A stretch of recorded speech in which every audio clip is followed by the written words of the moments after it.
Well said. Well, congratulations and thank you and good luck at the World Cup. আলহামদুলিল্লাহ overall সবকিছু ভালো গেছে। মুহূর্তেই ভাইরাল ভিডিও, ইংলিশ না বুঝেই বাংলা এটা কি বললেন মুস্তাফিজ, যা শুনে হাসি যেন থামছেই না সুন্দরী উপস্থাপিকার। বিস্তারিত জানুন দর্শক পুরো ভিডিও জুড়ে। 3 ম্যাচ টি-20 সিরিজের শেষটিতে শনিবার রাতে যুক্তরাষ্ট্রকে 10 উইকেটের বিশাল ব্যবধানে হারিয়েছে বাংলাদেশ। এদিন শুরুতে ব্যাট করতে নেমে 9 উইকেট হারিয়ে স্রেফ 104 রান করতেই গুটিয়ে যায় যুক্তরাষ্ট্র। আর ওই রান তারা করতে নেমে 50 বল আগেই জয় পেয়ে যায় বাংলাদেশ। তবে এই ম্যাচ জয়ের ফলে যুক্তরাষ্ট্রের বিপক্ষে কেবল হোয়াইট ওয়াশ এড়াতেই পারে টাইগাররা। তবে এদিন বল হাতে 4 ওভারে মাত্র 10 রানের বিনিময়ে 6টি উইকেট নিয়েছেন কাটার মাস্টার মুস্তাফিজ। ম্যাচ সেরার পাশাপাশি সিরিজ সেরারও পুরস্কার পেয়েছেন মুস্তাফিজ। বাংলাদেশের হয়ে টি-20তে সেরা বোলিং ফিগার এবং টি-20 ফরম্যাটটিতে সব মিলিয়ে 8ম সেরা।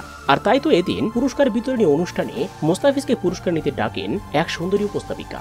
এ সময় ইংরেজিতে তাকে প্রশ্ন করা হয়, কিন্তু মুস্তাফিজ যে ইংলিশই পারেন না, তাই তিনি বাধ্য হয়েই বাংলায় বলেন, যেভাবে আজ বোলিং করেছি তাতে আমি বেশ সন্তুষ্ট।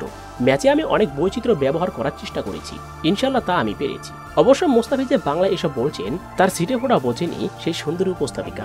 আর তাই তো উপস্থাপিকা এদিন নিজের হাসি আটকাতেই পারেনি। তো দর্শক, ইংলিশে উপস্থাপকের করা এমন প্রশ্নে মুস্তাফিজের বাংলায় উত্তর দেওয়াটা আপনাদের কেমন লেগেছে অবশ্যই কমেন্ট করে জানিয়ে দিন। এ নিয়ে আপনার মূল্যবান মতামতটি আমাদের ভিডিওর কমেন্ট বক্সে। ধন্যবাদ।